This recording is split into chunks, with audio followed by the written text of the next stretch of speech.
प्रवास तर मी तुमच्यासारखीच एक जिल्हा म्हणजे प्राथमिक शाळेतली विद्यार्थी आहे। वांगी शिवणी गावातली मुलगी आहे मी। तिथे आमची 5वी पर्यंत आधी 7वी पर्यंत शाळा होती, त्या शाळेत मी शिकलेली आहे। तर तेव्हा तर काही माहिती नव्हतं की डॉक्टर काय व्हायचं, का कसं काय होणार। माझाही असाच प्रश्न असला असता। आमच्याकडे असंच एकदा सर आलेले आरोग्य तपासणी करण्यासाठी, जसं मी आज तुमच्याकडे आली आहे।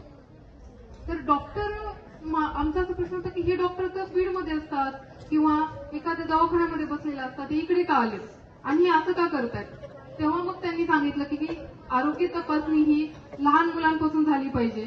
लहान मुलांमध्येच आपण कमतरता जर भरून काढल्या तर ते मोठे होऊन पुढे काहीतरी बनू शकतात। तर तेव्हा मला असं वाटलं की नाही, आपण पण असंच काहीतरी व्हायचं। या सरांचा सत्कार होतोय, सर एवढे सगळ्यांना बोलतायत, हे करतायत, तर आपल्याला पण असंच काहीतरी करायचं।